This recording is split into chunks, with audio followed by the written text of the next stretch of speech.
जी दोस्तों, चार फ़कीर एक बादशाह सलामत के दरबार में पहुँचे और अर्ज़ की कि हुजूर, हम 2 दिन और 2 रातों से भूखे हैं, हमने कुछ नहीं खाया, हमें कुछ खाने को दें।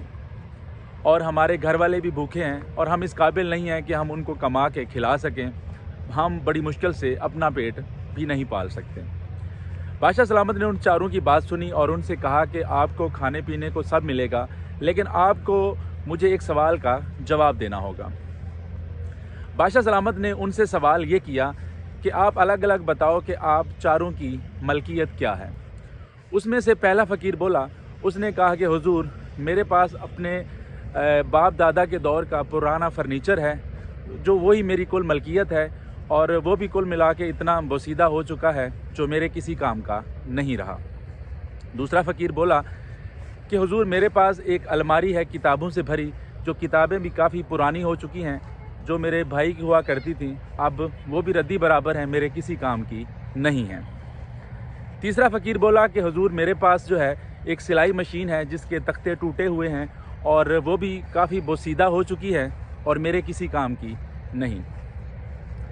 जब तीनों अपनी अपनी बात सुना चुके और एक फ़कीर काफ़ी खामोश खड़ा था, तो बादशाह सलामत ने उससे पूछा, तो उसने बड़ी बेपरवाही से कहा कि हुजूर, मेरे पास एक ज़मीन का ज़री टुकड़ा है जो मेरे आबा व अजदाद से चला आ रहा है, और वो भी इसी से पेट भरते थे, और कुछ नहीं है मेरे पास।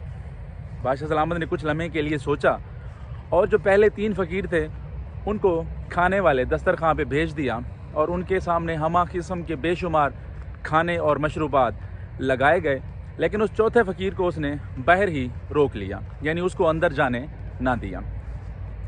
दरबार में मौजूद सारे लोग ये वाक़या देख रहे थे और उन्होंने बादशाह सलामत की इस हिकमत अमली को ना समझा और उनके जाने का इंतज़ार किया। जब वो 3 फ़कीर खाना खा चुके और उनके साथ उनको उनके घर वालों के लिए भी खाना दिया गया, और जब वो जाने लगे तो एक खादिम ने आकर बादशाह सलामत से पूछा कि बादशाह सलामत, आपने उस चौथे फ़कीर को खाने के लिए कुछ नहीं दिया, ये बात मेरी समझ में नहीं आई। तो बादशाह सलामत ने कहा कि वो तीनों फ़कीर तो ऐसे थे जिनके पास कुछ मलियत नहीं थी, लेकिन चौथा फ़कीर वो था जिसके पास खुद की कुछ मलकियत थी, लेकिन वो जानबूझकर भीख मांग रहा था।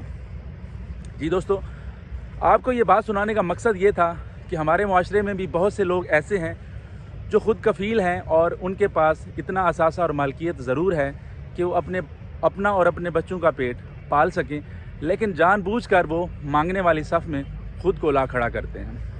और यहाँ पर मेरी दरख्वास्त ऐसी हुकूमतों से भी है जो अपनी आवाम को ख़ुद मुख्तियार बनाने के बजाय उन्हें मांगने वाले काम पे लगा देती है, यानी कि ऐसी ऐसी स्कीमों में उन्हें डाल देती है कि राशन लेने के लिए भी साहिब हैसियत लोग लाइनों में लगे नज़र आते हैं। जी दोस्तों, उम्मीद करता हूँ आपको मेरा ये व्लॉग पसंद आया होगा।